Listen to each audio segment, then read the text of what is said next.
ওই বিবির সাথে কেমনে রাত কাটান যেই নাফরমান মহিলা ফজরের নামাজ পড়ে না?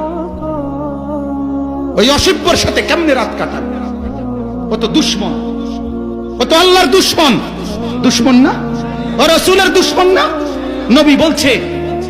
নবী বলছে ফজরের নামাজ না পড়ে ঘুমায়, সেজদা না দিয়ে ঘুমায়, তার উপরে মখলুকাতের লানত, সমস্ত ফেরেশতার লানত, রব্বুল আলামিনের লানত, খোদার গজব তোর উপরে, রাসূলের গজব তোর উপরে, ফেরেশতার গজব তোর উপরে, সমস্ত সৃষ্টির গজব তোর উপরে, লানত তোর উপরে, অভিশাপ তোর উপরে।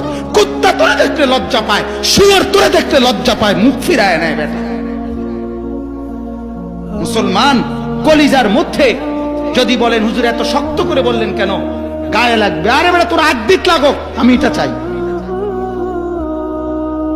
আমার কলিজার ব্যথা হইলো গায়ে লাগবে না, শুধু আড্ডিতে লাগুক।